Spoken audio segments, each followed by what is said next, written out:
ఎఫెసీయులకు రాసిన పత్రిక 2వ అధ్యాయము 10వ వచనాన్ని మనందరము కలిసి ఒక్క మాటలాగా చదువుదామండి. ఎఫెసీయులకు రాసిన పత్రిక 2వ అధ్యాయము 10వ వచనాన్ని మనందరము కలిసి ఒక్క మాటలాగా చదువుదాం. చదవగలిగిన వారు నాతో కూడా కలిసి చదవడానికి ప్రయత్నం చేయండి. ఆ రీతిగా మనందరము కలిసి ఒక్క మాటని యొక్క వచనాన్ని మనం చదువుదామండి. మరియు వాటి యందు మనము నడుచుకొనవలెనని దేవుడు ముందుగా సిద్ధపరిచిన సత్క్రియలు చేయుటకై మనము క్రీస్తు యేసునందు సృష్టించబడిన వారిమై ఆయన చేసిన పని అయి ఉన్నాము. ఈ ఉదయకాల సమయంలో చదవబడిన లేఖన భాగాన్ని దేవుడు దీవించునుగాక. మరి ఆరాధనకి వెళ్ళే ముందుగా మనం ఆయన చేసిన మేలులకి ఉపకారములకై మనం ఆయన ఎంతగానో స్తుతించవలసిన వారిగా ఉంటున్నామండి. కాబట్టి ఈ లోకములో అన్నిటికంటే దేవుడు మానవుణ్ణి ఎంతో అద్భుతమైన రీతిగా సృష్టించాడండి. చాలాసార్లు ఎందుకంటే ఈ లోకములో ఏది గొప్పది అని అడిగితే ఈ లోకములో ఉన్న వాటన్నిటికంటే మానవుడే దేవునికి గొప్పవాడు. ఎందుకంటే మానవుణ్ణి దేవుడు ఎంతో విచిత్రముగా నిర్మించాడనమాట. అందుకనే మానవుని యొక్క నిర్మాణము అనేది ఈనాటికి కూడా ఎవ్వరికీ అంతు చెక్కనిదనమాట. ఈరోజు మానవుని యొక్క నిర్మాణాన్ని దేవుడు ఎంత అద్భుతమైన రీతిగా సృష్టించాడో.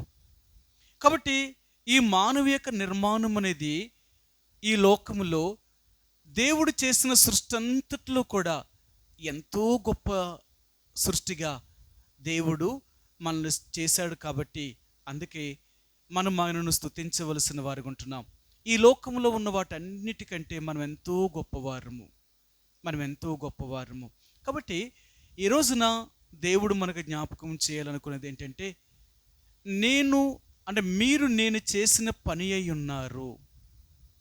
ఆయన ఏం జ్ఞాపకం చేయాలని ఉంటే క్రీస్తు యేసునందు సృష్టించబడిన వారిమై ఆయన చేసిన పని అయి ఉన్నాము.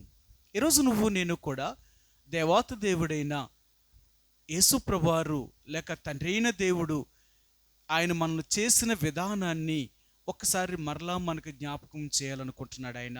అందుకని ఈరోజు మనం ఆరాధనకి వెళ్ళే ముందుగా మనమందరము కూడా క్రీస్తు యేసునందు సృష్టించబడిన వారిమై ఆయన చేసిన పని అయి ఉన్నాము. అంటే ఎవరు మనల్ని సృష్టించారు అంటే తండ్రి అయిన దేవుడు. ఆది కాండం మొదటి అధ్యాయం అంతటిలో చదివితే ఈ సృష్టిని అంతటినీ కూడా ఆయనే చేశాడు అంటారు. కానీ ఈ సృష్టిని అంతటినీ చేసిన వాడు ఒక నిర్మాణకుడు ఉన్నాడు. ఆయనే ప్రధాన శిల్పి. ఈ సృష్టిని అంతటినీ నిర్మించిన వారు ఎవరు అంటే ఆయనే యేసుప్రభువారు. ఎందుకంటే మీకు చూపిస్తాను, ఎన్నోసార్లు చూపించాను. ఈయన ఈ సృష్టిని చేయడంలో ఈయన మొదటి నిర్మాణకుడు. సామెతల గ్రంథము 8వ అధ్యాయములో ఈయన అంటాడు, నేను ఈ సృష్టిని సృష్టించాను అంటున్నాడు ఆయన. నేను ప్రధాన శిల్పిని. ఈ లోకమంతటినీ కూడా ఏది సృష్టించబడక మునిపే నేను సృష్టించబడిన వాడును, నా చేత సమస్తమును నేను సృష్టించాను అంటున్నాడు ఆయన. 8వ అధ్యాయము సామెతల గ్రంథము 8వ అధ్యాయము 25-26 వచనాలండి. 25-26 వచనాలు. పర్వతములు స్థాపింపబడక మునుపు, కొండలు పుట్టక మునుపు, భూమిని దాని మైదానములను ఆయన చేయక మునుపు, నేల మట్టిని రవ్వంతయు సృష్టింపబడక మునుపు నేను పుట్టి తిని. ఆయన ఎప్పటి నుంచి ఉన్నాడు అంటేనంట, ఈ సృష్టి ఏమీ లేనప్పటి నుంచి కూడా యేసుప్రభువారు ఉన్నాడు. ఆయన ప్రధాన శిల్పి. ఆయన ప్రధాన శిల్పి. ఇంకా అన్నీ చెప్తున్నాడు అనమాట. నేను ఎప్పుడున్నాను, నేను ఎప్పుడు వచ్చాను, నేను ఎప్పటి నుంచి ఉన్నవాడును, ఏదో నిన్న మొన్న నేను కలిగిన వాడును కాదు. చాలామంది ఏమంటారు అంటే, యేసుప్రభు వారు వచ్చి ఎన్ని సంవత్సరాలు అయిందండి? 2000 సంవత్సరాలు అయిందంటే, అంతకుముందు అంతకంటే 4000 సంవత్సరాలు, కొన్ని వేల సంవత్సరాల నుంచి కూడా దేవుడు లేడా అంటే నిజమే కదా. కానీ మరి ఈయనెవరు? ఈయనెక్కడి నుంచి వచ్చాడు? నిన్న మొన్నటివాడు కాదు ఆయన. ఆయన మొదటి నుంచి ఉన్నవాడు. ఆయన మొదటి నుంచి ఉన్నవాడు. అందుకే నేను చెప్తున్నాడు అనమాట. ఆయన ఇంకా ఏమన్నాడో చూపిస్తాను మీకు. ఆయన ఏమన్నాడు? 30 వచనమండి, 30 వచనం, 8:30. నేను ఆయన యొద్ద ప్రధాన శిల్పిని అనుదినము సంతోషించుచు నిత్యము ఆయన సన్నిధిని ఆనందించుచుంటిని. నేను ప్రధాన శిల్పిని. ఈ ప్రధాన శిల్పి ఒక నిర్మాణకుడు అన్నమాట. ఈ భూమిని, భూమి మీద ఉన్న సమస్తాన్ని నిర్మించిన వాడు ఆయన. కాబట్టి యేసు ప్రభువారు అంటే ఏదో నిన్నటివాడు మొన్నటివాడు కాదు. ఆయన ఆది నుండి ఉన్నవాడు. కాబట్టి ఇప్పుడు ఈయన ఏమంటున్నాడు అంటే, మీరు క్రీస్తు యేసునందు సృష్టించబడిన వారై ఆయన చేసిన పని అయి ఉన్నాము. అంటే ఇప్పుడు దేవాతి దేవుడైన యేసు ప్రభువారు నిన్ను నన్ను కూడా ఒక నూతనమైన రీతిగా ఆయన మనల్ని సృష్టించాలి అనుకున్నాడు, నిర్మించాలి అనుకున్నాడు.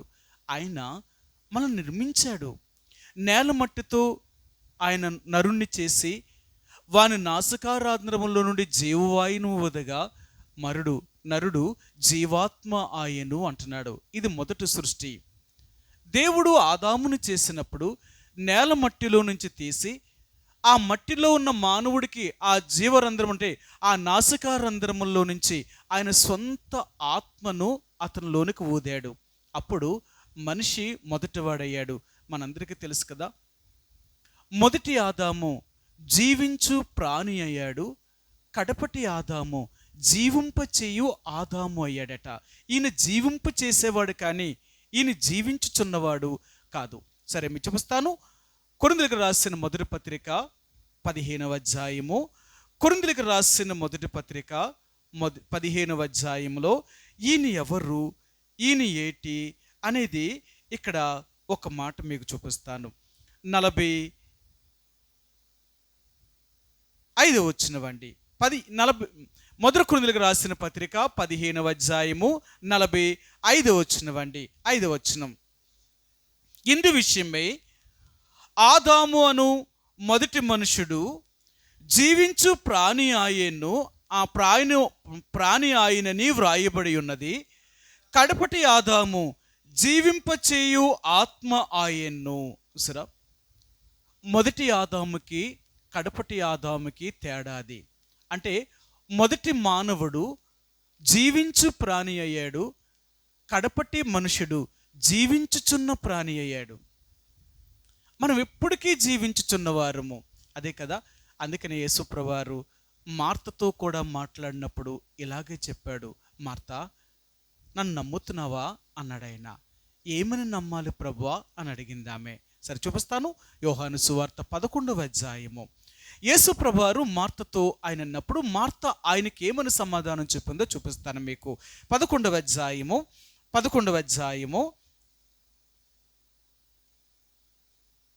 24-25 వచనాలండి.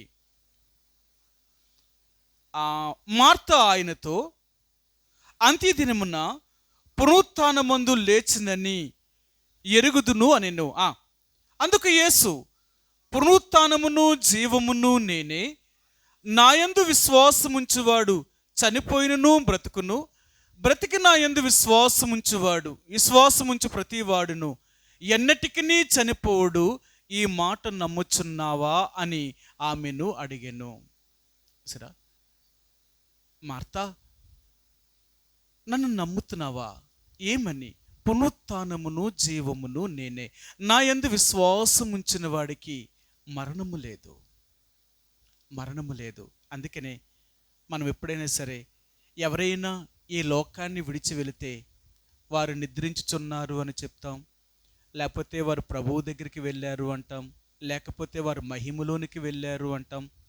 సరే, ఇలాగ చెప్తామే తప్ప వాళ్ళు చచ్చిపోయారు అని మాట చెప్పం. మనం ఒక క్రైస్తవుడిగా మనం చచ్చిపోయాడు అని మాట అనం ఆ మాట. ఎందుకను?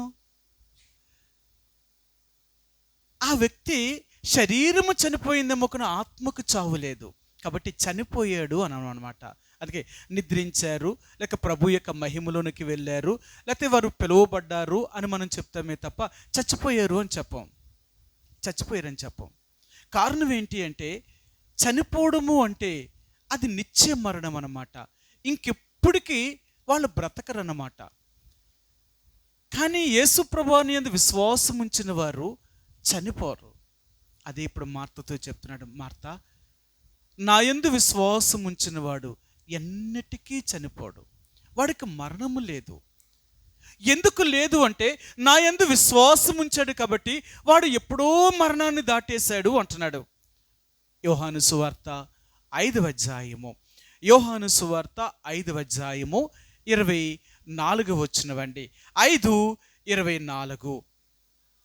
నా మాట విని నన్ను పంపిన వాని యందు విశ్వాసం ఉంచువాడు నిత్య జీవము గలవాడు, వాడు తీర్పులోనికి రాక మరణములో నుండి జీవములోనికి దాటి ఉన్నాడని మీతో నిశ్చయముగా చెప్పుచున్నాను. యేసు ప్రభునందు ఎవరైతే విశ్వాసం ఉంచారో వారందరూ కూడా మరణములో నుండి జీవములోనికి దాటేశారు. అందుకనే మనం చావు అనే దానికి భయపడం. చావు అనేది మనకు ఒక ప్రమోషన్ లాంటిది.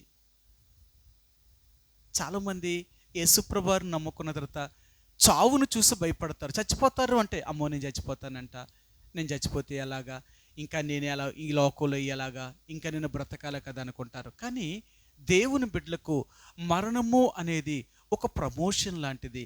ఏంటి ఆ ప్రమోషన్ అంటే, ఈ లోకంలో ఉన్న కష్టాలు, బాధలు, శ్రమలు అన్నిటినీ వదిలేసి విశ్రాంతి పొందడానికి వెళ్తున్నాం, నెమ్మదిగా ఉండడానికి వెళ్తున్నాం. కాబట్టి అది మన జీవితంలో ఒక ప్రమోషన్. అది అంతేకాని అది మనల్ని కింద స్థాయికి తీసుకువెళ్ళేది కాదు. డిప్రమోషన్ కాదు, మనకి కిందకి వెళ్ళేవారం కాదు, మనం పైకి వెళ్ళేవారము. అందుకనే ఈరోజు దేవుడు మనకి జ్ఞాపకం చేయాలనుకునేది ఏంటంటే, మీరు ఒక నూతనమైన సృష్టిగా చేయబడాలని కోరుతున్నాను. నేను మొదట మానవుడిని చేశాను. ఆ మానవుడు పాపము చేయడం వల్ల ఈ లోకములోనికి మరణాన్ని తీసుకొచ్చాడు. పాపమే మానవుడికి మరణం తీసుకొచ్చిందే తప్ప దేవుడు మానవుడికి మరణాన్ని పెట్టలేదు. అసలు దేవుడు మనం చావాలని ఎప్పుడూ కోరలేదండి. ఆలోచించండి, మన పిల్లలను కన్నాం కదా, మన పిల్లల యొక్క మరణాన్ని మనం ఎప్పుడూ చూడాలి అనుకోం. వాళ్ళకంటే ముందు మనం పోవాలనుకుంటామేమో కానీ మన కళ్ళ ముందు మన పిల్లలు పోవడం అనేది మనం సహించలేం. ఒకవేళ ఎవరైనా తన కళ్ళ ముందు తన పిల్లలు చనిపోతే ఆ తల్లిదండ్రుల యొక్క ప్రాణము ఎంత తల్లడిల్లిపోతుందో తెలుసా? ఇంకా బ్రతుకుట్టు కంటే చావే అనుకుంటారు వారు. మీ అందరికీ తెలుసు కదా. మరి హైదరాబాద్ నుంచి ఆ చేవల నుంచి బయలుదేరిన బస్సులో ముగ్గురు ఒకే ఆడపిల్లలు ఒకే ఇంట్లో ఉన్న వాళ్ళకి చనిపోయినప్పుడు వాళ్ళ తల్లిదండ్రులు ఏడ్చి ఏడ్చి ఏడ్చి ఎంతమంది ఓదార్చినా ఇంకా వాళ్ళు ఆపుకోలేకపోతున్నారు దుఃఖాన్ని. అయితే వాళ్ళ అమ్మగారు ఏం చెప్పారంటే ఒక ఇంటర్వ్యూలో, మేము బ్రతుకుతున్నాం కానీ మేము చచ్చిపోయినట్టే అన్నది. బ్రతికైతే ఉన్నాం కానీ మేము చచ్చిపోయినట్టే అంటే వాళ్ళు బ్రతికైతే ఉన్నారట కానీ చచ్చిపోయినట్టేనట. ఇంకెవరి కోసం బతుకుతున్నట్టు? ఇంకా వాళ్ళు ఆ పిల్లలే లేనప్పుడు ఇంకా వాళ్ళు ఎవరి కోసం బతుకుతున్నట్టు? అర్థమైందా? అందుకనే మానవుడు పాపము చేయడం వల్ల మానవుడికి మరణము సంప్రాప్తమైంది. అంతేకాని దేవుడు మానవుడికి మరణాన్ని పెట్టలేదు. ఎప్పుడూ దేవుడు మానవుడి యొక్క చావును చూడాలని ఎప్పుడు అనుకోలేదు. ఆయన అసలు తన ఊహలో కూడా అది రాలేదన్నమాట. మానవుడు ఎల్లప్పుడూ దేవుడితో జీవించాలి, అది ఆయన కోరిక. మనం ఎప్పుడు కూడా దేవుడితో ఉండాలని మనల్ని సృష్టించాడు. కానీ మానవుడు దేవుని మాటను ధిక్కరించి దేవునికి దూరమైపోయాడు. పాపము చేయడం వల్ల ఆ పాపము మానవుడికి మరణాన్ని తీసుకొచ్చింది. రోమిలికి రాసిన పత్రిక 5వ అధ్యాయము, రోమిలికి రాసిన పత్రిక అపొస్తలుడైన పౌలు రోమిలికి రాసిన పత్రిక 5వ అధ్యాయము 12వ వచనమండి. 5:12 ఇట్లుండగా ఒక మనుషుని ద్వారా పాపమును, పాపము ద్వారా మరణమును లోకములో ఎలాగూ ప్రవేశించెనో అలాగుననే మనుషులందరూ పాపము చేసినందున మరణము అందరికీ సంప్రాప్తమాయెను. ఈ లోకములో మనుషులందరికీ కూడా మరణము ఎందుకు వచ్చింది అంటే ఆ మొదటి మానవుడైన ఆదాము చేసిన పాపం వల్ల మనందరికీ మరణము సంప్రాప్తమైంది. అందుకనే ఆనాటి నుండి యేసు ప్రభువారు వచ్చేదాకా మానవులందరూ కూడా మరణములోనే ఉన్నారు. ఇప్పటికీ కూడా యేసు ప్రభువాన్ని ఎవరైతే ఇంకా హృదయపూర్వకముగా ఎరగలేదో, వారి పాపములను ఒప్పుకోలేదో, వారందరూ కూడా దేవుని దృష్టిలో మరణించిన వారిగానే ఉన్నారు. వారు జీవించుచున్నారన్న పేరు మాత్రం వారికి ఉంది, కానీ వారు మృతులుగానే చేయబడ్డారు.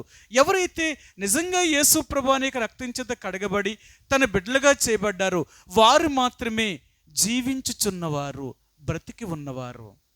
అందుకని గత వారం మీకు చెప్పాను, దేవుణ్ణి ఆరాధించేవారు సజీవులు. సజీవులు అంటే శరీర సంబంధమైన సజీవం కాదు, ఆత్మ సంబంధమైన సజీవం. అందుకనే సజీవులు సజీవులే కదా నిన్ను మరి నిన్ను స్తుతిస్తారు అంటాడనమాట. కాబట్టి ఈరోజు నీవు నేను కూడా శరీరం బ్రతుకుంది, ఆత్మ కూడా బ్రతికే ఉండాలన్నమాట. వారే దేవుణ్ణి ఆరాధించగలిగిన వారు. కాబట్టి ఈ ఉదయకాల సమయంలో మనం ప్రభువుని ఆరాధించే ముందుగా మనం క్రీస్తు యేసునందు సృష్టించబడిన వారమై ఆయన చేసిన పని అయి ఉన్నాము. ఈరోజు మనల్ని సృష్టించిన దేవుడెవరు? మనం మొదటి ఆదాము ద్వారా జన్మించిన వారము కదా. మరి మరలా మనం సృష్టించబడ్డం యేసుక్రీస్తునందు లేక క్రీస్తు యేసునందు సృష్టించబడ్డం ఏంటి అసలు అనేది చూస్తేనంట, ఈ ఎఫెసీయులకు రాసిన పత్రిక 2వ అధ్యాయం అంతటినీ కూడా నేను చాలా క్షుణ్ణముగా చదివానన్నమాట. దేవుడు నేను ప్రభు దగ్గర కనిపెట్టినప్పుడు నాకు ఇదే మాట గుర్తు చేశాడు, మనము ఆయన చేసిన పని అయి ఉన్నాము. ఇది ఆరాధన కొరకే. నాకేం అర్థం కాలేదు.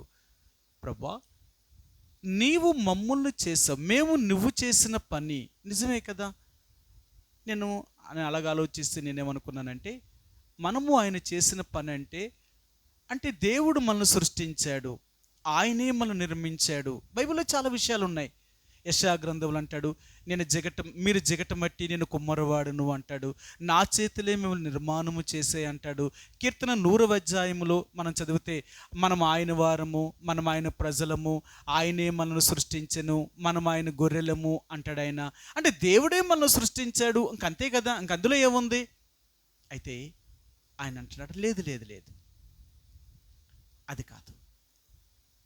నేను క్రీస్తు యేసునందు మీరు సృష్టించబడిన వారు, ఒక నూతనమైన సృష్టిగా మీరు చేయబడినవారు, నూతనమైన సృష్టిగా చేయబడినవారు. అది ఎలాగా అంటే క్రీస్తు యేసు ద్వారా.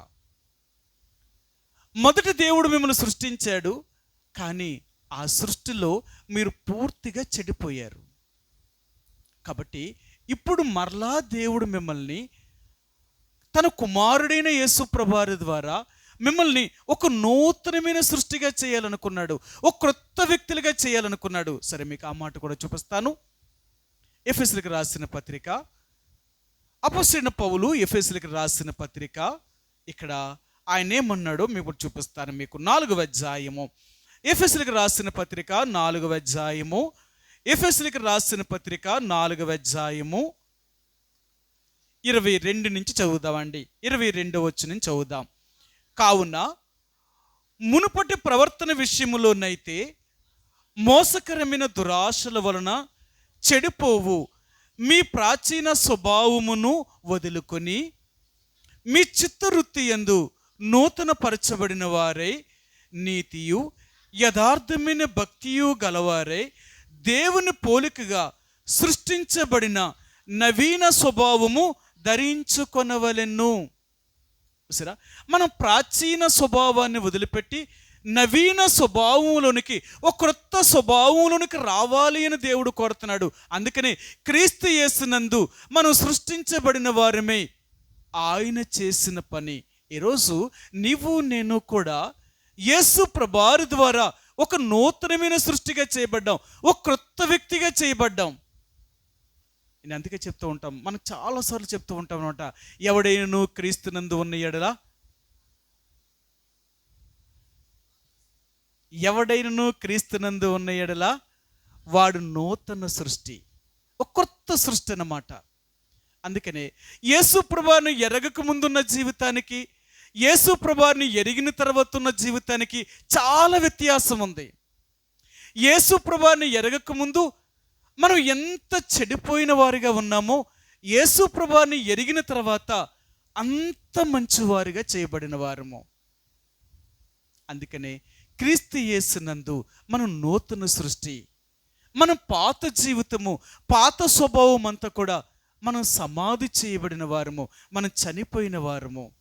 అందుకనే ఈరోజు దేవాతి దేవుడిని యేసు ప్రభువారు మరలా నిన్ను నన్ను కూడా ఒక క్రొత్త సృష్టిగా చేశాడట, ఒక కొత్త సృష్టిగా చేశాడట.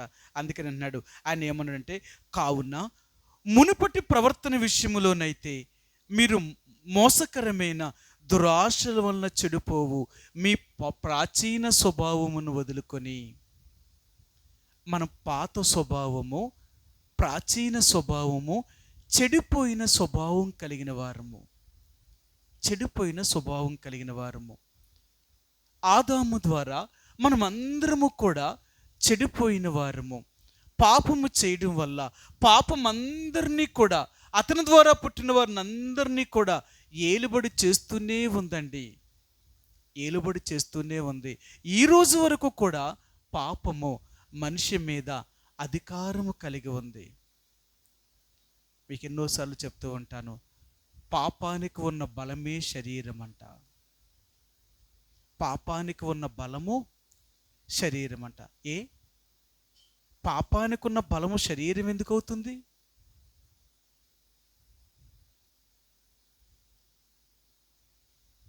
పాపానికి ఉన్న బలము శరీరం అంట. శరీరం ఎందుకు అవుతుంది పాపానికి? దానికి బలం ఏముంది దానికి? ఏమండి, శరీరం బలహీనమైనది. శరీరానికి ఏంటి? పాపమునుకున్న బలమే శరీరం అంట. శరీరమే లేకపోతే పాపమే లేదట. అంతేనా? పాపం ఎక్కడుంది? భూమి మీద ఉన్నంతసేపు, శరీరం ఉన్నంతసేపు పాపం మళ్ళీ ఏలుబడి చేస్తుంది. మనం చచ్చిపోయామనుకో, పాపానికి మన మీద ఏలుబడి చేసే అధికారము లేదట. మనం చనిపోయిన తర్వాత పాపానికి మన మీదే ఏలుబడి చేసేది అధికారం ఎందుకు లేదు? భూమి మీద ఉండగానే సాతానికి శరీరం మీద ఎందుకు దానికి అంత అధికారం ఉంది?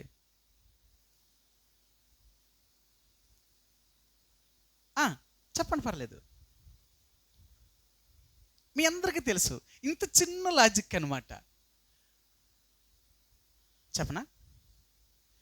ఆదాము పాపము చేసినప్పుడు దేవుడు దేన్ని శపించాడు? నీ మూలముగా భూమి శపించబడి ఉన్నది అన్నాడు ఆయన. అవునా? అవునా? సరే, మీకు ఆ మాట చూపిస్తాను. ఆదికాండము 3వ అధ్యాయము, ఆదికాండము 3వ అధ్యాయము 17వ వచనమండి. 17వ వచనం. ఆయన ఆదాముతో, నీవు నీ భార్య మాట విని తినవద్దని నేను నీకు ఆజ్ఞాపించిన వృక్షఫలములు తింటివి గనుక నీ నిమిత్తము నేల శపించబడి ఉన్నది. అదేంటండి? దేన్ని శపించాడట దేవుడు? ఆదాము తప్పు చేస్తే ఆదామునే దేవుడు శపించాలి, కానీ దేన్ని శపించాడట? ఎందుకు నేలను శపించాడు ఆయన? మరి ఆ నేల నుండే కదా నువ్వు వచ్చావు. ఏ నేల నుండి అయితే నువ్వు వచ్చావో ఆ నేలను శపించాడట దేవుడు. ఆ నేలను శపించాడట. అందుకనే మానవుడు తప్పు చేయడం వల్ల ఆ నేల శపించబడింది. అందుకనే ఈ శరీరము మట్టి. అందుకనే పాపమునకున్న బలం ఏంటంటే ఇది నాది, ఇది నాది. అందుకనే నేను ఇది ఉన్నంత కాలము కూడా దీన్ని నేను వశపరుచుకోవడానికి చూస్తాను. నాది కాబట్టి నాకు ఇచ్చేయాలంతే. అందుకనే దేవుడు కూడా ఇలా చెప్పాడు, రక్త మాంసములు దేవుని రాజ్యాన్ని స్వతంత్రించుకోలేవు. ఈ శరీరముతో ఎవరు కూడా పరలోకానికి చేరరు. ఇద్దరు చేరారు కదా, అంటే దేవుడి దగ్గరికి ఇద్దరు వెళ్ళారు అంటారు. అందులో ఒక ఆయన ఆనోకు, రెండో ఆయన ఏలియా. అది ఇప్పటికీ వాదం చేస్తూనే ఉంది. నువ్వు ఒక మాట చెప్పి నువ్వు ఇంకో మాట ఎలా చేస్తావు? నువ్వు అలా చేయవు కదా. రక్తమాంసములు దేవుని రాజ్యాన్ని స్వతంత్రించుకుని నేరవో నువ్వు చెప్పవు కాబట్టి మరి ఆనోకుని ఏలియాను ఎలా తీసుకెళ్ళవు? అది నా శరీరము. అందుకనే మరలా దేవుడంట వాళ్ళిద్దరినీ భూమి మీదకి పంపిస్తాడట. వాళ్ళిద్దరూ చనిపోయి తర్వాత మరలా వారు మహిమా దేహములతో దేవుడి దగ్గరికి వెళ్తారనమాట. అంటే శరీరముతో ఉన్న వాళ్ళెవ్వరూ కూడా దేవుని రాజ్యాన్ని స్వతంత్రించుకుని నేరవు. ఎందుకు అంటే అక్కడ పాపమునకు చోటు లేదు. పాపమైనది ఏది కూడా ఆ రాజ్యములోనికి ప్రవేశించదు. ఆ రాజ్యములోనికి ప్రవేశించాలి అంటే పవిత్రమైనది, నిర్దోషమైనది మాత్రమే ఆ రాజ్యములోనికి ప్రవేశిస్తాయి. కాబట్టి ఈ రోజున దేవుడు మనకు జ్ఞాపకం చేయాలనుకున్నది ఏంటంటే, క్రీస్తు యేసునందు మీరు సృష్టించబడిన వారే. మీరు ఆయన చేసిన పని. ఎవరు చేసిన పని? యేసుక్రీస్తు వారు మిమ్మలను ఒక కొత్త సృష్టిగా చేశాడు. అంటే ఇప్పుడు పాత సృష్టి ఏమైంది? చెడిపోయింది. అదే కదా ఎఫెసీయులకు రాసిన పత్రిక 4వ అధ్యాయం చదువుతున్నాం. మీరు పాత జీవితం అంటే మీరు చెడిపోయిన జీవితము కలిగిన వారై ఉండి మీ చిత్తవృత్తి యందు మీ పాత స్వభావమును విసర్జించాలి. నీ పాత స్థితిని విడిచిపెట్టకపోతే ఒక క్రొత్త వ్యక్తివి కాలేవు. నువ్వు క్రొత్త వ్యక్తివి అవ్వాలి అనుకుంటే పాత సృష్టి నీలో నుండి పోవాలి. అందుకనే యేసు ప్రభువారిని ఎరిగిన తర్వాత అంట మనందరినీ కూడా ఆ పాప సంబంధమైన రూపమును, ఆ ఆకారాన్ని పూర్తిగా మనలో చెరిపివేశాడు. ఇప్పుడు మనం ఎవరము అంటే క్రీస్తు యేసునందు సృష్టించబడిన వారమై ఆయన చేసిన పని. మనమందరము కూడా ఆయన చేసిన పని. మీ అందరికీ తెలుసు, ఎఫెసీయులకు రాసిన పత్రిక 2వ అధ్యాయంలో ఆయన మొదటి నుంచి ఈ 5, 6, 7, 8 వచనాల వరకు కూడా ఆయన ఏ మాటలు చెప్తాడు? మీరు మీ అపరాధముల చేత, పాపముల చేత మీరు చచ్చిన వారైనప్పటికీ సైతము, అనగా మీరు శరీరం యొక్కయు మనసు యొక్కయు కోరికలు నెరవేర్చుకొనుచు స్వభావ సిద్ధముగా మీరు దైవోగ్రతకు పాత్రులు. ఆ మొదటి సృష్టిలో ఆదాము తప్పు చేయడం వల్ల, ఆ పాపము చేసిన మానవుడు వల్ల దేవుని యొక్క ఉగ్రత మానవులు అందరి మీదకి సంప్రాప్తమైంది. తప్పు చేయడం వల్ల మనం అందరము కూడా ఆ ఆత్మ సంబంధిన మరణములోనికి పాలు పొందాం. అందుకే ఇప్పుడు దేవుడు అంటున్నాడు, లేదు మిమ్మల్ని అందరినీ తిరిగి మరలా నేను బ్రతికించాలి అనుకుంటున్నాను. ఒక నూతన సృష్టిగా చేయాలనుకున్నాను. ఒక క్రొత్త జీవితంలోనికి తీసుకురావాలనుకుంటున్నాను. ఏంటి అంటే అది నా కుమారుడైన క్రీస్తు యేసునందు మిమ్మల్ని అందరినీ ఒక నూతన సృష్టిగా చేయాలి.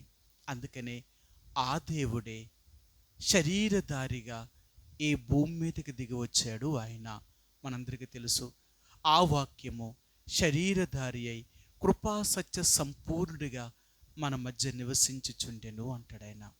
అదే యేసుప్రభువారు. ఆయన తండ్రిగా ఉన్నవాడు ఆయనే.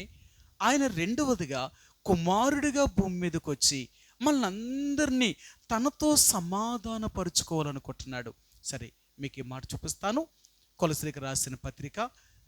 యేసుప్రభువారు తండ్రి అయిన దేవునితో నీకు నాకు ఆయన ఎటువంటి సంబంధాన్ని కలిగించాలనుకుంటున్నాడో ఒక మాట మీకు చూపిస్తాను. ఆ ఒక మాట చూపిస్తాను. కొలసీలకు రాసిన పత్రిక 1వ అధ్యాయము. కొలసీలకు రాసిన పత్రిక 1వ అధ్యాయము 19, 20 వచనాలండి. 19, 20 వచనాలు.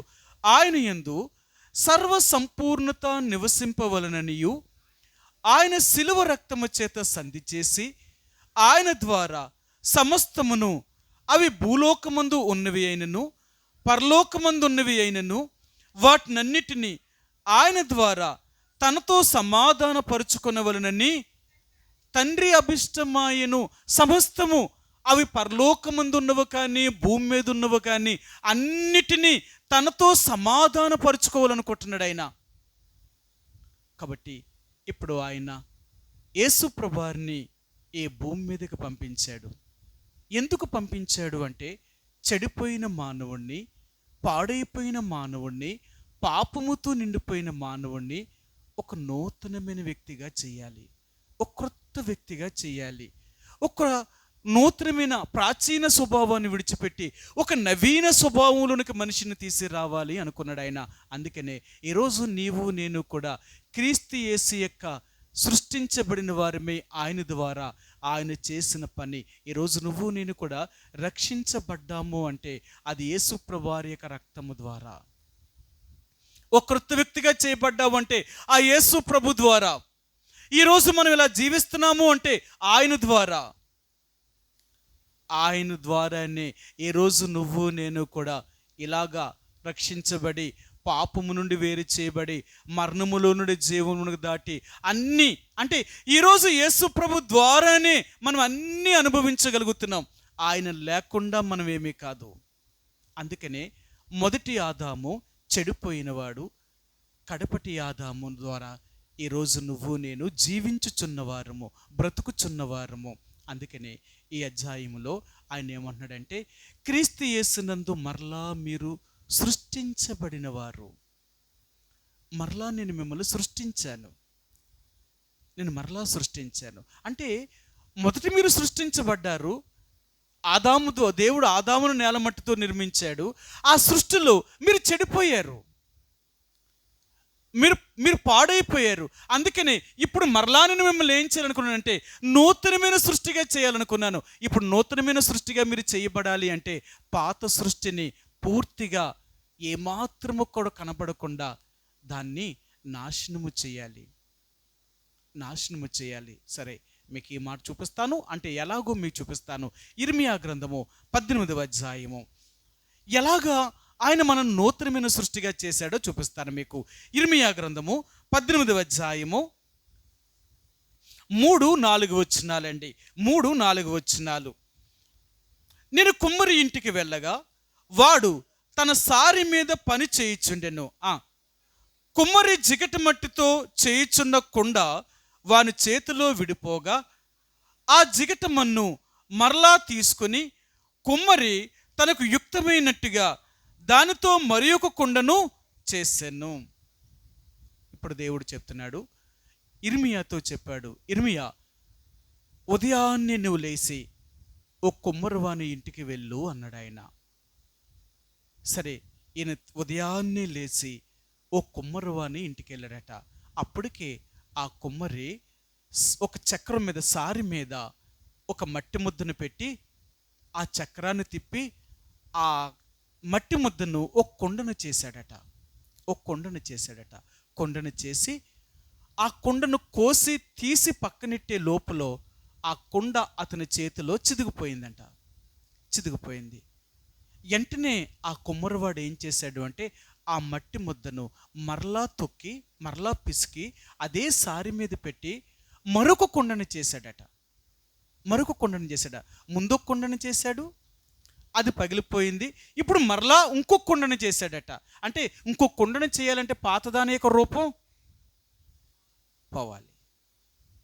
అందుకనే ఇక్కడ ఆయన అంటున్నాడు. ఇలా చెప్పిన తర్వాత ఇర్మియాని అడిగాడట దేవుడు.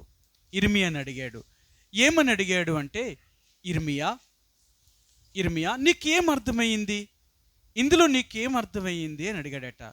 ఏం అర్థమైందంటవేంటి? నాకేం తెలియదు ప్రభా. కుమ్మరివాని ఇంటికి వెళ్ళాను, ఆ కుమ్మరివాడి కొండ మరి ఇంటి దగ్గరికి వెళ్ళినప్పుడు ఆ కొండ చేశాడు, ఇడిపోయింది. ఇంకా నాకేం అర్థమవుతుంది దీంట్లో? అప్పుడు చెప్పాడట, ఏమి నీకు అర్థం అవ్వలేదా? అయితే నేను చెప్తున్నాను చూడు. ఇశ్రాయేలు ప్రజలు పగిలిపోయిన ఆ మొదటి కొండ వంటి వారు అన్నాడట. ఆయన అన్నాడండి. చూడండి ఆయన ఏమన్నాడో చూపిస్తాను. ఆయన ఏమన్నాడో చూపిస్తాను. 5-6 వచనాలండి. 5-6 వచనాలు. అంతటి యెహోవా వాక్కు నాకు ప్రత్యక్షమై ఇలాగు సెలవిచ్చెను, ఇశ్రాయేలీయులారా, ఈ కుమ్మరి ఈ మంటికి చేసినట్లు నేను మీకు చేయలేనా? ఇదే యెహోవా వాక్కు. జిగటమన్ను కుమ్మరి చేతిలో, ఆ జిగటమట్టు కుమ్మరి చేతిలో ఉన్నట్టుగా ఇశ్రాయేలు వారులారా మీరు నా చేతిలో ఉన్నారు. చూసారా, ఆయన అంటున్నాడు మీరు నా చేతిలో ఉన్నవారు. ఆ జిగటమట్టు కుమ్మరివాణ్ణి ఎలాగైతే ఉంచిందో అలాగే మీరు కూడా నా చేతిలో, ఆ కుమ్మరి ఆ మట్టి ముద్ద ఎలాగ తన చేతిలో ఉందో అలాగే కూడా మీరు నా చేతిలో ఒక మట్టి ముద్దలాగా ఉన్నవారు. అంటే పాడైపోయిన దానిని బాగు చేయగలిగిన వాడును నేను, అది నేను. అందుకనే ఆయన అన్నాడు, నశింపచేయుటకు, పడగొట్టుటకు, కట్టుటకు, నాటుటకు నేను సమర్థుడను. ఏదైనా నేను చేయగలిగిన వాడిని. ఏ మానవుడైతే చెడిపోయాడో, ఏ మానవుడైతే పాడైపోయాడో మరలా అదే మానవుణ్ణి నేను బాగు చేయగలిగిన వాడిని. నేను బాగు చేయగలిగిన వాడిని, ఒక నూతనమైన సృష్టిగా నేను చేయగలిగిన వాడిని. అందుకనే మనం ఎప్పుడు కూడా చెప్తాం, మన యేసుప్రభు వారు ఎంత గొప్పవాడు అని చెప్తామంటే, మన యేసుప్రభు లాంటి దేవుడు ఈ ప్రపంచంలో ఎక్కడ కూడా లేడు, ఎక్కడ కూడా లేరు. మీరు చూడండి, ఎన్నో దేవుళ్ళు దేవతలు అనబడిన వారు ఈ భూమి మీద ఎన్నో మతాల వారు ఉన్నప్పటికీ ఏ మతంలో ఉన్నవారు కూడా మారలేదు. వాళ్ళు ఎన్ని పూజలు చేసినా, ఎన్ని నైవేద్యములు చేసినా, ఎన్ని తీర్థయాత్రలకు వెళ్ళినా వాళ్ళ జీవితంలో మార్పు అనేది రాలేదు. కానీ యేసు ప్రభువుని ఎవరైతే నమ్ముకుంటారో వాళ్ళు నిజమైన మార్పు చెందినవారు. అందుకనే యేసు ప్రభువుని నమ్ముకున్న తర్వాత దొంగలు దొంగతనం చేయడం మానేశారు, వాళ్ళు మారిపోయారు. రెండవదిగా యేసు ప్రభువుని నమ్ముకున్న తర్వాత వ్యభిచారులు కూడా వ్యభిచారాన్ని వదిలేసి వారు యేసు ప్రభు బిడ్డలుగా చేయబడిన తర్వాత పాపముతో ఇంక ఏ సంబంధము లేదు. ఇలా ఇంక ఈ లోకములో ఎలాంటి చెడిపోయిన వారైనా యేసు ప్రభువుని ఎప్పుడైతే నమ్మారో ఆ రోజు నుంచి వారు చెడు జీవితాన్ని వదిలిపెట్టేశారు. కారణం ఏంటో తెలుసా? యేసు ప్రభువు మాత్రమే మనిషిని మార్చగలిగిన వాడు. ఈ భూమి మీద ఇంకెవ్వరూ మార్చలేరు. ఎందుకు మార్చలేరు అంటే ఆయన మాత్రమే పాపమునకు తగిన విరుగుడును కనిపెట్టాడు. ఆయన మనందరికీ తెలుసు, లూకా సువార్త 2వ అధ్యాయము, మార్కు సువార్త 2వ అధ్యాయం 10వ వచనం అంటాడు, భూమి మీద మనుష్య కుమారునికి పాపములు క్షమించే అధికారము కలిగిన వాడు. ఆయన ఒక్కడ మాత్రమే ఈ భూమి మీద పాపములను క్షమించగలిగిన అధికారము కలిగిన దేవుడు. ఆయన ఒక్కడే క్షమించగలిగిన వాడు. ఇంకెవరూ క్షమించలేరు. అందుకనే ఈరోజు దేవాతి దేవుడిని యేసు ప్రభువారు నీకు నాకు ఆయన జ్ఞాపకం చేసేది ఏంటంటే, క్రీస్తు యేసులోనికి వచ్చిన మన అందరము కూడా ఒక నూతన సృష్టిగా చేయబడిన వారము, మనం రక్షించబడిన వారము. కాబట్టి ఈరోజు దేవాతి దేవుడైన యేసు ప్రభువారు మనకు జ్ఞాపకం చేసేది ఏంటంటే, మన అందరము కూడా ఒక నూతనమైన సృష్టిగా చేయబడ్డాం. మన పాత స్వభావం అంతా పోయిందండి, మనలో నుండి పోయింది. అందుకనే ఈరోజు అంటున్నాడు, ఓ కుమ్మరి ఆ మట్టి ముద్దకు చేసినట్లుగానే నేను మీకు చేయలేనా? నిజమే కదా? చిదుకుపోయిన మన బ్రతుకులను, చెడిపోయిన మన బ్రతుకులను, పాపముతో నిండిపోయిన మన బ్రతుకులను ఆ దేవాతి దేవుడు మార్చి ఒక నూతనమైన సృష్టిగా, ఒక నూతనమైన వ్యక్తిగా, ఒక నవీన స్వభావం కలిగిన వారిగా దేవాతి దేవుడిని యేసు ప్రభువారు మనల్ని అందరినీ చేశాడు. అందుకనే ఈరోజు దేవాతి దేవుడిని యేసు ప్రభువారు మనకు జ్ఞాపకం చేసేది ఏంటంటే, ఒక నూతనమైన సృష్టిలోనికి తేబడిన వారు మనందరం కూడా, నూతనమైన సృష్టిలోనికి వచ్చిన వారము. అందుకనే ఈరోజు దేవాతి దేవుడిని యేసు ప్రభువారు మనకు జ్ఞాపకం చేసేది ఏంటంటే, క్రీస్తు యేసునందు మీరు సృష్టించబడిన వారే, ఆయన చేసిన పని. కాబట్టి ఈరోజు నన్ను కూడా మన పాత స్వభావం అంతటిని కూడా యేసు ప్రభువారు ఆయన తీసివేసి ఒక క్రొత్త వ్యక్తులుగా చేశాడనమాట. మరలా మనం క్రొత్త సృష్టిగా చేయబడ్డాం, ఒక నూతనమైన సృష్టిగా చేయబడ్డాం. అంటే మన పాత స్వభావం అంతా కూడా లయమైపోయిందన్నమాట. లయమైపోయింది. ఇప్పుడు చెప్పగలమా? నిజంగా రక్షించబడ్డామని చెప్పుకుంటున్నాం, మనం దేవుని పిల్లలమని చెప్పుకుంటున్నాం, మనం దేవుని యొక్క సన్నిధికి వస్తూ ఆయన్ని ఆరాధిస్తూ ప్రార్థన చేస్తూ ఆయన కానుకలు సమర్పిస్తూ ఈ లోకములో మనం దేవుని బిడ్డలమని చెప్పబడుతున్న మనందరము ఈరోజు మన గుండె మీద మనం చేసుకొని, నేను క్రొత్త సృష్టిని, నా పాత జీవితం అంతా నాలో నుండి పోయింది చెప్పగలమా? నిజంగా అలా చెప్పగలిగితే దేవునికి మహిమ కలగాలి మన ద్వారా.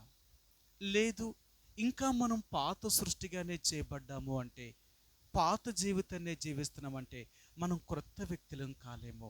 వారు దేవుణ్ణి ఆరాధించలేరు.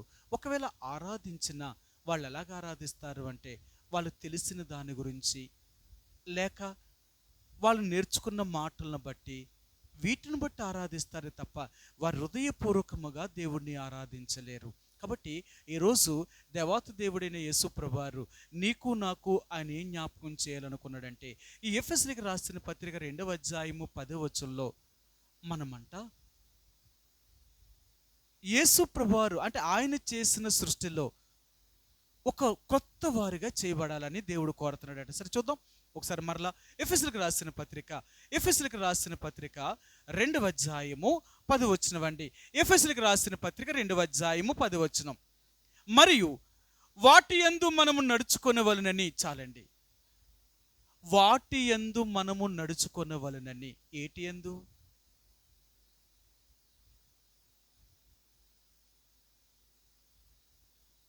ఆయన అంటున్నాడు వాటి యందు మనము నడుచుకొనవలెనని.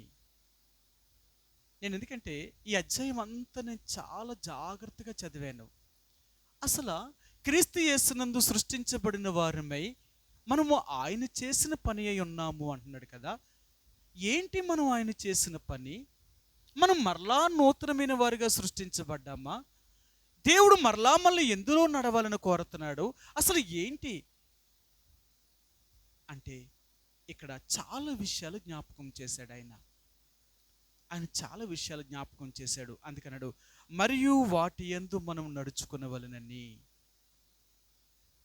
ఏటి యందు నడవాలని దేవుడు కోరుతున్నాడు?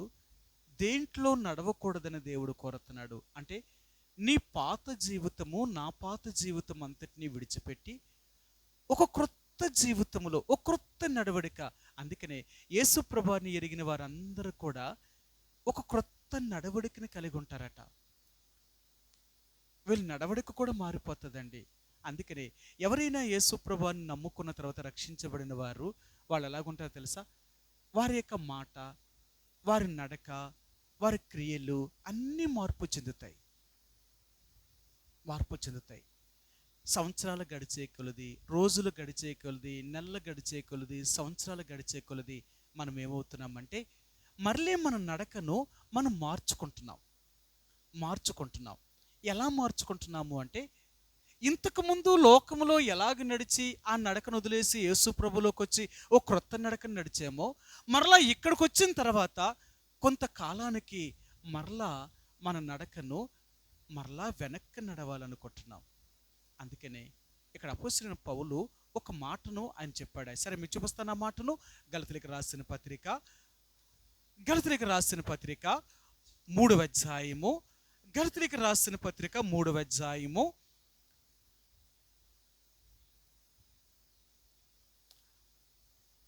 1-2 వచనాలండి. 1-2 వచనాలు. ఓ అవివేకులైన గలతీయులారా, మిమ్మల్ని ఎవడు భ్రమపెట్టెను? సిలువ వేయబడిన వాడైనట్టుగా యేసుక్రీస్తు మీ కన్నుల ఎదుట ప్రదర్శింపబడిన కదా. ఇది మాత్రమే మీ వలన తెలుసుకొని కోరుచున్నాను. ధర్మశాస్త్ర సంబంధ క్రియల వలన ఆత్మను పొందితిరా, లేక విశ్వాసముతో వినుట వలన పొందితిరా? మీరింత అవివేకులైతిరా. మొదట ఆత్మానుసారముగా ఆరంభించి ఇప్పుడు శరీరానుసారముగా పరిపూర్ణులగుదురా. ఆయన అంటున్నాడు ఎలాగ ఆరంభించారు, ఎలాగ ముగించారు? ఎలాగ ఆరంభించి మరలా ఎలా ముగించాలనుకుంటున్నారు? ఒకప్పుడు లోకములో నుంచి అది చెడు తప్పు అని తెలుసుకున్నాం. లోకములో ఏమీ లేదు, అంతా దేవుడే అని తెలుసుకొని దేవుడి దగ్గరికి వచ్చాం. ఇప్పుడు దేవుడిని నమ్ముకున్నాం, దేవుని బిడ్డలుగా అయ్యాం. ఇప్పుడు దేవుడి దగ్గరికి వచ్చిన తర్వాత మనకేమర్థమయ్యాడంటే దేవుడి దగ్గర కూడా మనం అనుకున్నట్టు ఏమీ లేదు ఆయన దగ్గర. అందుకని మళ్ళీ ఎక్కడికి వెళ్తున్నాం? మళ్ళీ లోకంలోకి వెళ్తున్నారు. అర్థమైందా? అసలు దేవుడి దగ్గరికి వచ్చారు, వీళ్ళు దేవుడి దగ్గర ఏం చూశారని లోకంలోకి వెళ్తున్నారు? ఏముందని లోకంలో? అంటే దేవుడి కంటే లోకంలో ఎక్కువ ఉందా ఏమైనా? అందుకని అంటున్నాను, నువ్వు నిజంగా దేవుణ్ణి చూడగలిగితే ఈ లోకంలో ఉన్నది ఏది గొప్పది కాదన్నమాట. అందుకనే దేవుణ్ణి చూడాలి అంటే నీ హృదయం మార్పు చెందాలి. నీ హృదయం మారితేనే దేవుణ్ణి చూడతావు. నువ్వు దేవుణ్ణి చూడగలిగితే ఆయన ఎంత శక్తిమంతుడో నీకు అర్థమవుతుంది. నువ్వు మారకుండా దేవుని యొక్క శక్తిని నువ్వు చూడలేవు. మనం ఏమంటామంటే యేసుప్రభువుని నమ్మేనని చెప్తాం, కానీ మనం మారకపోతే దేవుని యొక్క శక్తి మనలో ఎలా సంపూర్ణం చేయబడుతుంది? దేవుడు మనకి ఏ రీతిగా సహాయం చేయగలుగుతాడు? మనం మారితేనే కదా సహాయం చేయగలిగిన వాడు. మారకుండా ఎలా సహాయం చేస్తాడు? అందుకనే యేసుప్రభువుని నమ్మినప్పటికీ కూడా ఆయన ద్వారా వీరు ఏ మేలు పొందలేరు. ఎందుకంటే ఆయన్ని వీళ్ళు గ్రహించలేకపోయారు, అర్థం చేసుకోలేకపోయారు, ఆయన ఎవరో వారు చూడలేకపోయారు. అందుకనే ఏ రోజైనా సరే ఆయన ఎవరో చూడాలనుకో, నిజంగా ఆయన ఎవరో చూడాలనుకుంటే, ఆయన్ను చూడగలిగితే అప్పుడు నీకు అర్థమవుతుంది ఆయన ఎవరు అనేది నీకు అర్థమవుతుంది. ఆయన చూడకుండా నీకేం అర్థం కాదు. అందుకనే ఈరోజు దేవుడు అంటున్నాడు, మీరింత అవివేకులైతేరా, మొదట ఆత్మానుసారముగా ఆరంభించి ఇప్పుడు మరలా శరీరానుసారులుగా పరిపూర్ణులు అవ్వాలనుకుంటున్నారా? ఇదా మీరు యేసు ప్రభులోకి వచ్చి ఇంతకాలం ఉండి మీరు నేర్చుకున్నది ఇందుకేనా? కాదు. ఏ లోకాన్ని అయితే వదిలిపెట్టి యేసు ప్రభువారి దగ్గరికి వచ్చామో ఆ యేసు ప్రభువారిలోనే సమస్తము ఉందనే సంగతి మర్చిపోకు. ఆయనే సమస్తమునకును ఆధారభూతుడు, ఆయనే సమస్తాన్ని సృష్టించిన వాడు. ఆయన లేకుండా ఈ భూమి మీద ఏదీ లేదండి. అందుకని ఈ ఉదయకాల సమయంలో నేను కూడా ఆ దేవుణ్ణి ఆరాధించే ముందుగా ఆయన అంటున్నాడు, మనము ఒక నూతనమైన నడవడిక నడవాలని. నీ పాత నడవడిక కాదు. యేసు ప్రభువుని ఎరిగిన తర్వాత కూడా నువ్వు ఆయన నమ్ముకుని కూడా ఇంకా నీ కాని నడతలే నడుస్తూ ఉంటే నువ్వు ఆయన బిడ్డ ఎలాగవుతావు? ప్రారంభ దినాలలో యేసు ప్రభువుని అంగీకరించిన కొత్తగా ఆ ప్రారంభ దినాలలో దేవుడు మందిరం అనగా, దేవుని ఇల్లు అనగా, మీటింగులు అనగా, సువార్తలు అనగా ఎంత ఆసక్తిగా మనం వెళ్ళేవారము, ఎంత ఆసక్తిగా మనం పాల్గొనేవారము. ఈరోజేమైంది ఆ ఆసక్తి? ఈరోజేమైంది ఆ నడవడిక? అంటే ఈ నడవడిక మన జీవితంలో పూర్తిగా పోయి మరలా మన లోకంలోనికే వెళ్తున్నాం. దేవుడు మందిరము కంటే లోకమే మనకిష్టం. అందుకని లోకములోనికి పరిగెడుతున్నాం. అది కావాలని, ఇది కావాలని, అది సంపాదించాలని, ఇది సంపాదించాలని, ఎలాగుండాలి అలాగుండాలని లోకంలోనికి పరిగెడుతున్నావు. ఆ పరిగే నువ్వు దేవుడి దగ్గరికి వచ్చి పరిగెడితే, లేక దేవుడి దగ్గర ఉంటే ఆయన ఇవ్వలేడంటావా? నువ్వు లోకములోనికి వెళ్ళి సంపాదించుకోవాలనుకునేది అది దేవుడి దగ్గర ఎందుకు సంపాదించుకోవాలనుకుంటున్నావు? అంటే లోకమే దేవుడి కంటే గొప్పది, అంతే కదా? మన దృష్టిలో దేవుడి కంటే లోకమే గొప్పది. కాబట్టి అక్కడికి వెళితే మనం సంపాదించుకోగలం, కానీ ఇక్కడికి వస్తే మనం సంపాదించుకోలేము. అందుకనే ఈరోజు క్రైస్తవుల యొక్క నడవడిక మరలా లోకంలోనికి వెళ్తుంది. అయితే దేవుడు అంటున్నాడు, లేదు, నేను మిమ్మల్ని అందరినీ ఎందుకు రక్షించానో తెలుసా? ఎందుకు మార్చానో తెలుసా? మీరందరూ కూడా వెలుగు సంబంధులు, మీరు పగటి సంబంధులు, మీరు నా ప్రజలు, నా వలే మీరు నడవాలి, ఇంకా అంతకంటే నాకు వ్యతిరేకంగా నడవకూడదు అంటున్నాడు ఆయన. సరే, చూపిస్తాను మీకు. ఎఫెసీయులకు రాసిన పత్రిక 5వ అధ్యాయము ఎఫెసీయులకు రాసిన పత్రిక 5వ అధ్యాయము 6-7 వచనాలండి. క్షమించండి, 8-9 వచనాలండి. 8-9 వచనాలు. మీరు పూర్వమందు చీకటి అయి ఉంటిరి, ఇప్పుడైతే ప్రభువునందు వెలుగై ఉన్నారు.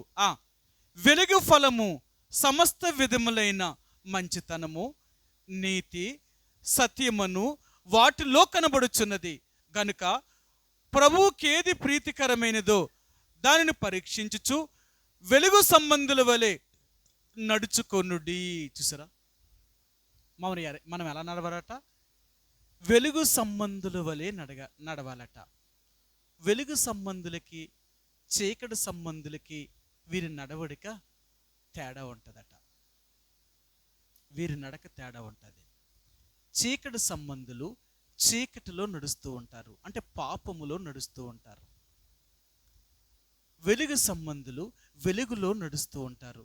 వీళ్ళు పాపము చేసేవారు కాదు, వీరు పాపము చేసేవారు కాదు. అందుకనే ఈరోజు నువ్వు నేను కూడా దేవుణ్ణి ఆరాధించే ముందుగా, దేవుణ్ణి స్తుతించే ముందుగా మనల్ని యేసు ప్రభువారు వెలుగు సంబంధులుగా మార్చాడు.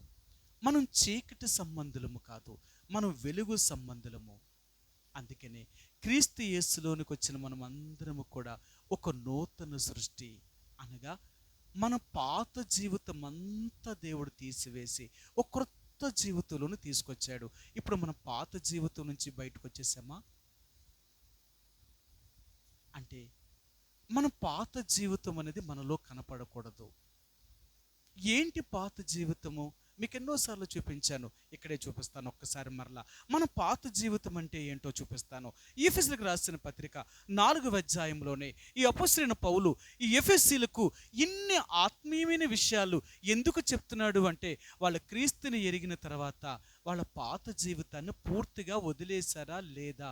ఎందుకంటే ఈ ఎఫెసీయులు యేసుని ప్రభువుని ఎరిగిన తర్వాత కూడా మరలా వీరు లోకంలోనికి వెళుతున్న పరిస్థితులు. అందుకనే వీళ్ళకి ఈ విషయాలు జ్ఞాపకం చేశాడు ఆయన.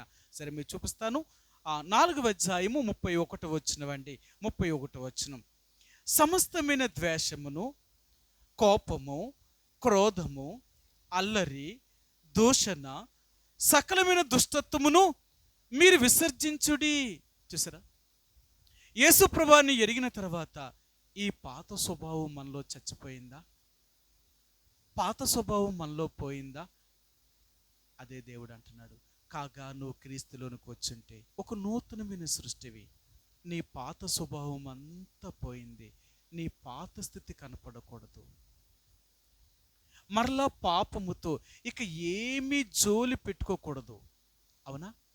ఏ రోజునైతే పాపం నుంచి బయటకు వచ్చేసావో, లోకం నుంచి బయటకు వచ్చావో, దానితో మరలా మనం జోలి పెట్టుకోకూడదట. సరే, మీరు చూపిస్తాను ఆ మాటను. పేతురు రాసిన మొదటి పత్రిక, అపోస్తలుడైన పేతురు రాసిన మొదటి పత్రిక 4వ అధ్యాయము. పేతురు రాసిన మొదటి పత్రిక 4వ అధ్యాయము 2వ వచనమండి. 2వ వచనం, 1-2 వచనాలు కలిసి ఉన్నాయండి. క్రీస్తు శరీరమందు శ్రమపడిన గనుక మీరును అట్టి మనసును ఆయుధముగా ధరించుకొనుడి. శరీర విషయంలో శ్రమపడినవాడు శరీరమందు జీవించు మిగిలిన కాలము ఇక మీదట మనుజాశలను అనుసరించి నడుచుకొనక దేవుని ఇష్టానుసారముగానే నడుచుకున్నట్లు పాపముతో జోలి ఇక నేమియూ లేక ఉండుము. ఇక మనకేముండకూడదట? పాపముతో జోలి ఇక ఏమీ ఉండకూడదట. అలా ఉందంటే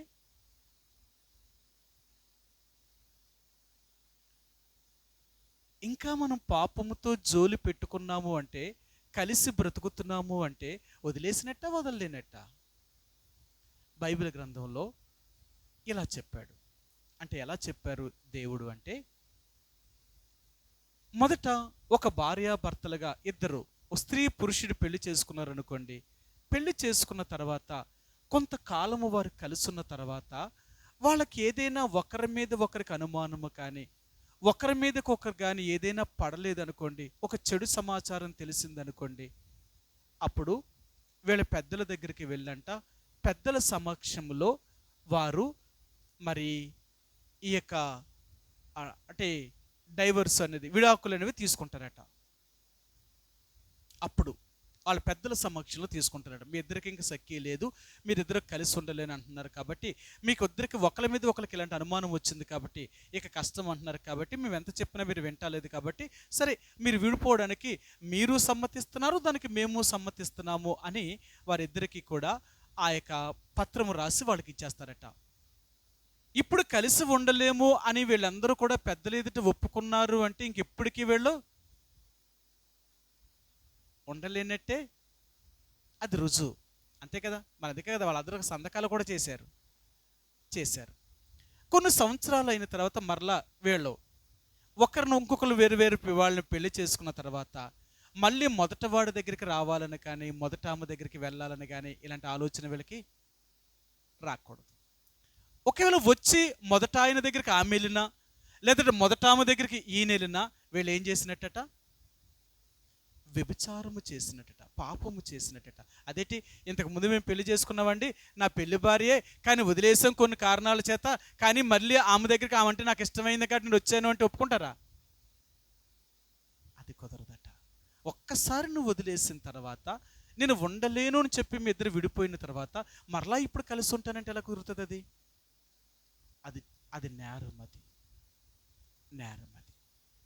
అదే దేవుడు అంటున్నాడు, ఒక్కసారి పాపముతో ఇంక నాకు జోలేముదు తండ్రి అని లోకాన్ని వదిలి నా దగ్గరికి వచ్చావు, నా బిడ్డగా చేయబడ్డావు, ఇప్పుడు మరలా నువ్వు లోకంతో అంటే ఆ పాపముతో మరలా నువ్వు స్నేహాన్ని ఎలా చేయగలుగుతున్నావు? ఎలాగ నువ్వు లోకం దగ్గరికి వెళ్ళావు? దానితో నీకు సంబంధం ఏంటి? అయితే నువ్వు మారలేదు, నువ్వు నూతన సృష్టివి కాదు, నీ పాత జీవితం అనేది మార్పు చెందలేదు. అందుకనే ఏదైనా చూడండి, ఒక పాత రూపం అనేది మనకు కనపడకుండా ఉండాలి అంటే, ఆ పాత గుర్తులన్నీ పోవాలి అనుకుంటే అవన్నీ మన మనసులో నుంచి తీయడమే కాదు, ఆ వ్యక్తికి సంబంధించినవి కానీ, ఆ వ్యక్తికి ఆమెకి సంబంధించినవి కానీ ఒకరి వస్తువులు ఒకరు ఉంచుకోరు. అంతేనా?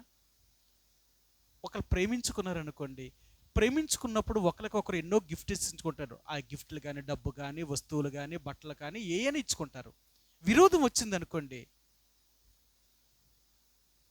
ఆయన నా దగ్గర ఉండకూడదు, నావి ఆమె దగ్గర ఉండకూడదు. ఎందుకు? ఇవి ఉంటే ఏం చేస్తాయట? మళ్ళీ పాతాటలు గుర్తు చేస్తూ ఉంటాయట. అర్థమైందా? పాతాటలు గుర్తు చేస్తూ ఉంటాయట. అందుకనే ఆయన కానీ ఆమె కానీ అంటదట, నావన్నీ ఇచ్చేయి, నేనేమేమి నీకు ఇచ్చానో అవన్నీ నువ్వు నాకు తిరిగి ఇచ్చేయాల. నేనంటే నీకు ఇష్టం లేనప్పుడు నా వస్తువులు కూడా నీకు ఇష్టం ఉండకూడదు. అలాగే నావంటే నీకు ఇష్టం లేవంటున్నావు, నేనంటే నీకు ఇష్టం లేదు కాబట్టి నా వస్తువులన్నీ కూడా నీకు ఇచ్చేయి. ఎవరయ్యాలు మళ్ళీ తీసేసుకుంటారు. ఎందుకు తీసుకుంటారో తెలుసా? ఒకరు ఉంచుకోరు అనమాట. పాత గుర్తులు ఇంకేం ఉండకూడదు. యేసుప్రభుని ఎరిగిన తర్వాత నా జీవితంలో కూడా ఆ పాత గుర్తులు అనేవి, పాప సంబంధమైనవి ఏవి మనలో కనపడకూడదు. అందుకనే అవన్నిటినీ నాశనం చేయడం కొరకే ఆ దేవాతి దేవుడిని యేసుప్రభువారు ఆయనతో పాటు మనల్ని కూడా మరణములోనికి తీసుకువెళ్ళాడు. చనిపోయిన తర్వాత సమాధి యొక్క అనుభవంలోనికి తీసుకుని వెళ్ళాడు.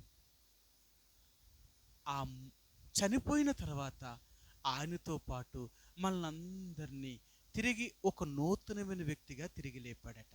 అందుకనే యేసుప్రభు వారి యొక్క రక్తం చేత కడగబడిన దేవుని యొక్క ప్రజలు ఈ 3 విషయాలు గుండా వెళతారు: మరణము, భూస్థాపన, పునరుత్థానము.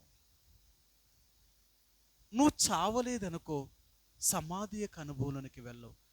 నువ్వు సమాధి యొక్క అనుభవంలోనికి వెళ్ళలేదనుకోండి, మరలా సమాధి నుంచి తిరిగి లేవలేవు. అంటే లోకానికి ఒక క్రొత్త వ్యక్తిగా కనబడలేవు. నువ్వు లోకానికి ఒక క్రొత్త వ్యక్తిగా కనబడాలి అంటే నీ పాపం విషయంలో నువ్వు మరణించాలి. ఆ పాపముల విషయంలో సమాధి యొక్క అనుభవంలోనికి వెళ్ళాలి. నీ పాత జీవితం అనేది అన్నీ కూడా ఇక మరలా కనపడకుండా సమాధి యొక్క అనుభవంలోనికి వెళ్ళాలి. అందుకని అపోస్తలుడైన పౌలు రోమీయులకు రాసిన పత్రిక 6వ అధ్యాయంలో ఎన్ని విషయాలు చెప్తాడో, ఇక్కడ రక్షించబడిన ప్రతి వ్యక్తి కూడా ఈ 3 అనుభవాలు గుండా వెళ్ళాలి. కాబట్టి ఇప్పుడు నీవు నేను కూడా ఆ యేసు ప్రభునందు సృష్టించబడిన వారము, నూతనము చేయబడిన వారము. ఒకప్పుడు మన అపరాధముల చేత, మన దోషముల చేత, మన పాపముల చేత, మన యొక్క శరీరం యొక్క మనసు యొక్క కోరికల చేత జీవిస్తూ ఈ లోకములో మన ఇష్టానుసారంగా తిరుగుతున్న మనల్ని, మనం చచ్చిపోయిన వారమైన మనల్ని, పాపంతో మన రూపాన్నే పాడు చేసుకున్న మనల్ని ఆ దేవాతి దేవుడు మళ్ళీ జ్ఞాపకం చేసుకొని ఆయన ప్రేమ చేత మరలా మనలను ఆయన బిడ్డలుగా స్వీకరించడం కొరకే మన కొరకు ఆయన ఈ భూమి మీదకి వచ్చి మనల్ని తన రక్తముతో కడిగి శుద్ధీకరించడం కొరకే ఆయన ఆయన మరణము మన కొరకు, మన పాపముల కొరకు మరణించాడు, సమాధి చేయబడ్డాడు, మూడవ రోజున తిరిగి లేచాడు. ఎందుకు అంటేనంట నిన్ను నన్ను ఒక క్రొత్త వ్యక్తిగా చేయడానికి. అందుకనే యేసు ప్రభు దగ్గరికి వెళ్ళిన ప్రతి ఒక్కరు కూడా ఒక క్రొత్త వ్యక్తిగా చేయబడతారట. ఆయన దగ్గరికి వచ్చిన వాళ్ళందరూ కూడా అదే కదా. ఏంటంటే ఒక క్రొత్త వ్యక్తి, నీ పాత రూపం అంతటిని కూడా ఆయన మార్చేయాలి. చూడండి, ప్రతిరోజు మన వీధుల్లోనికి పాత సామాన్లు కొనుక్కునే వాళ్ళు వస్తున్నారు. మన 6 అవబోతులు చాలు వాళ్ళు మైకెట్టి ఆ సైకిల్ మీద, రిక్షాల మీద అంటున్నారు మీ పాత వస్తువులు, అది ఇరిగిపోయిన చైర్లైనా, పాడైపోయిన మీ కుర్చీలైనా, పాడైపోయిన మీది ఏదైనా అన్నిటినీ ఇవ్వండి, మేము కొనుక్కుంటాం అంటున్నారు. ఎందుకు? పాడైపోయినవన్నీ మనం పారేస్తూ ఉంటే వాళ్ళు కొనుక్కుంటున్నారట. వాళ్ళకెందుకు? మనకు అవసరం లేనివి వాళ్ళకెందుకండి అవసరం? ఇప్పుడు మన ఇంట్లో పాడైపోయినవన్నీ మనం మరి పనికి రాకుండా ఎక్కడో మూలన పారేస్తాం. ఈ మూలన పారేసి పనికి రానివి వాళ్ళు కొనుక్కొని ఏం చేసుకుంటారు? ఏం చేస్తున్నారు వాళ్ళు? మరలా వాటిని కొత్త వాటిగా తయారు చేస్తున్నారు. అవునా? అంతే కదా. పాతవన్నీ పట్టుకుని వెళ్ళి ఆ కంపెనీలోకి వెళ్ళిన తర్వాత, ఆ ఫ్యాక్టరీ దగ్గరికి వెళ్ళిన తర్వాత, ఆ ఫ్యాక్టరీలో వాటిని అన్నిటినీ కరిగించి మరలా ముడుసమురుగా తయారు చేసి మళ్ళీ వేరే కొత్త వాటిని తయారు చేస్తున్నారు. అవునా? తయారు చేస్తున్నారు కదా. అలాగే యేసు ప్రభు దగ్గరకు వచ్చిన మనం అందరము కూడా మన జీవితాలను మార్చి లోకానికి ఒక క్రొత్త వ్యక్తిగా చూపిస్తున్నాడట. అందుకన్నాడు మీరు క్రీస్తు యేసునందు సృష్టించబడిన వారు. ఒకప్పుడు మీరు పాపం చేశారు, ఆ పాపము మిమ్మల్ని ఏలుబడి చేసింది, ఆ పాపముతో మీ రూపాన్ని పూర్తిగా పోగొట్టుకున్నారు. కానీ చెడిపోయిన మీరు నా దగ్గరికి వస్తే మరలా మిమ్మల్ని ఒక క్రొత్త వ్యక్తిగా చేయగలుగుతాను లోకానికి. కాబట్టి ఈరోజు యేసు ప్రభులోకి వచ్చిన నీవు నేను కూడా యేసు ప్రభు ద్వారా ఒక క్రొత్తగా సృష్టించబడిన వారము, లేక నూతన జీవమును పొందిన వారము, నవీన స్థితిలోనికి వచ్చిన వారము, ఒక క్రొత్త జీవితం. అందుకని యేసు ప్రభువాన్ని ఎరిగిన తర్వాత మన మాట క్రొత్తగా ఉంటుంది, మన క్రియలు క్రొత్తగా ఉంటాయి, మన నడక క్రొత్తగా ఉంటుంది, అన్నీ క్రొత్తవన్నమాట. ఎందుకో తెలుసా? లోకస్తుల్లాగా మనం ప్రవర్తించం, లోకస్తుల్లాగా మాట్లాడడం, లోకస్తుల్లాగా వాళ్ళు చేసిన పనులు మనం చెయ్యం, వారు వెళ్ళే స్థలాలకి మనం వెళ్ళం. ఆలోచించారా? ఎందుకో తెలుసా? మనం దేవుని బిడ్డలము, రక్షించబడిన దేవుని ప్రజలు. మనం ఎప్పుడూ కూడా దేవునికి వ్యతిరేకమైన వాటిని చేయడానికి ఇష్టపడం. ఎందుకంటే మనం క్రొత్త వ్యక్తులుగా చేయబడ్డాం, మార్పు చెందిన వ్యక్తులం. ఈరోజు యేసు ప్రభువాన్ని అంగీకరించిన నీవు నేను కూడా ఒక క్రొత్త అనుభవం, నూతన జీవితంలోకి వచ్చామా? ఒకళ్ళు వచ్చుంటే చెప్పు, నిజమే తండ్రి, ఒకప్పుడు నా జీవితం ఏంటో తెలుసా? చెడిపోయింది నా బ్రతుకు, పాడైపోయింది నా బ్రతుకు. నేను ఆదాము ద్వారా ఈ భూమి మీద నా మూల పురుషుడైన ఆదాము పాపం చేయడం వల్ల ఆ పాపము నన్ను కూడా ఏలుబడి చేసి, ఒకప్పుడు నేను కూడా పాపము చేత ఓడిపోయిన స్థితిలో, పాపములో జీవించిన స్థితిలో నా జీవితాన్ని అంతటిని పాడు చేసుకున్నాను. అంత చెడిపోయిన నా స్థితి, నా అపరాధములను పాపముల వలనను నేను చనిపోయిన స్థితిలో, నేను పాపములో పడిపోయిన నా బ్రతుకుని ఇక నన్నెవరూ బాగు చేసేవారే లేని పరిస్థితిలో ఉన్నప్పుడు తండ్రి నీవు నన్ను జ్ఞాపకం చేసుకున్నావు. ఒకవేళ నీవే కానీ నన్ను జ్ఞాపకం చేసుకోకపోయి ఉంటే నేను నిత్య నాశనానికి, నరకానికి పోయే వ్యక్తిని. నేనేదో మంచివాడినని, మంచిదానినని నా ఏ అర్హతలు కూడా నాలో లేవు. కానీ నువ్వు నన్ను ప్రేమించావు, రక్షించావు ప్రభువా. నన్ను నీ బిడ్డగా చేసుకొని ఒక క్రొత్త వ్యక్తిగా జీవించడానికి నన్ను సిద్ధపరిచావు. ఎందుకంటే నా దేవుడుగా ఉండడానికి నువ్వు ఇష్టపడ్డావు తండ్రి. అందుకనే నేను మరలా ఒక నూతనమైన సృష్టిగా నన్ను చేసినందుకు నీకు వందనాలు. అంటే నా పాత జీవితము, నా అపరాధముల చేత, నా పాపముల చేత నేను చచ్చిన వాడిని ఉన్న నా స్థితిని, నా పాత బ్రతుకునంతటినీ తీసివేశావు. ఒకవేళ నేను అదే స్థితిలో ఉంటే నేను నిత్య నరకానికి పాత్రవలసిన వాడిని. అందుకని నన్ను మార్చినందుకు, నన్ను రక్షించినందుకు, ఒక క్రొత్త వ్యక్తిగా నన్ను చేసినందుకు నీకు వందనాలు. అంతేకాదు, నా జీవితంలో ఒక వెలుగు సంబంధమైన వ్యక్తిగా నడవాలని నువ్వు కోరావు. ఒక వెలుగు సంబంధించిన వ్యక్తిగా జీవించాలని నువ్వు ఇష్టపడ్డావు. అందుకే నీకు హృదయపూర్వకముగా వందనములు, స్తోత్రములు చెల్లించుకుంటున్నాను. నీవు నా జీవితంలో చేసిన మేలులకి, ఉపకారములకి నేనేమిచ్చినప్పటికీ కూడా నీ రుణం తీర్చుకోలేను ప్రభువా. అందుకనే క్రీస్తు యేసునందు నేను సృష్టించబడిన వాడినై నువ్వు చేసిన పని ఈరోజు నీ వల్ల నేను ఇలాగున్నాను. ఈరోజు నిన్ను బట్టి నేను జీవించుచున్నాను. ఈరోజు నిన్ను బట్టి పాపం నుండి విడుదల పొందాను. నిన్ను బట్టి ఒక నూతన సృష్టిగా చేయబడ్డాను. ఈరోజు నిన్నేది కలిగి ఉన్నా నిన్ను బట్టి మాత్రమే కలిగి ఉన్నాను. నువ్వు లేకుండా నేనేది కలిగి లేను ప్రభువా. అందుకే నన్ను రక్షించి, నా పాపము నుండి విడిపించి, నీ సొత్తుగా నన్ను చేసుకొని ఒక నూతనమైన అనుభవంలోనికి నన్ను తీసుకొచ్చి నీ పరలోక రాజ్యానికి నన్ను వారసుడిగా చేసినందుకు నీకు హృదయమారా కృతజ్ఞతాస్తుతులు చెల్లించుకుంటున్నాను. ఇంతకంటే నేను నీకేమి ఇవ్వగలుగుతాను? కాబట్టి ఏమిచ్చినా నీకు నేను రుణస్తులను ఒప్పుకుంటూ ఏ దేనస్తుతి ఆరాధన నీకు సమర్పించుకుంటున్నాను తండ్రి అని కొద్ది సమయం ఆ ప్రభువుని మనం ఆరాధించుకుందామండి. ఆ రీతిగా కొద్ది సమయం ఒకరి తర్వాత ఒకరు ఆ ప్రభువుని ఆరాధిస్తాం. ఆరాధన చేసే ముందు మరలా చెప్తున్నాను, అందరికీ వినిపించేలాగా బిగ్గరగా ఆరాధన చేయండి. ఎందుకంటే దేవుడు మనకిచ్చిన నోరు ఎందుకు ఇచ్చాడు అంటే ఆయన్ని స్తుతించడానికి. కానీ మనం ఏం చేస్తాం తెలుసా? అవసరం లేని చోటేమో నోరును ఉపయోగిస్తాం, అవసరమైన చోటేమో నోరును ఉపయోగించాం. అనవసరమైన వాటికైతే నోరును వాడతాం, కానీ అవసరమైన దానికోసం దేవునికి మనం ఉపయోగించడం. అందుకని దేవుణ్ణి ఆరాధించడానికి ఈ నోరునిచ్చాడు కాబట్టి ఆ నోటితో దేవుని స్తుతించు. వినిపించేలాగా ఇంత చిన్న మందిరములోనే మన ఆరాధన ఒకరికంటే ఒకరికి వినబడకపోతే ఇంకేటి మనం చేసే ఆరాధన? కాబట్టి మరలా చెప్తున్నాను, మీరు ఆరాధన చేసే సమయంలో అందరికీ వినిపించేలాగా బిగ్గరగా ఆరాధన చేయడానికి ప్రయత్నం చేయండి. ఆ రీతిగా కొద్ది సమయం ఒకరి తర్వాత ఒకరు ప్రభు యొక్క సన్నిధిలో ఆరాధనలోనికి వెళదామండి. ఆరాధిస్తాం కొద్ది సమయం.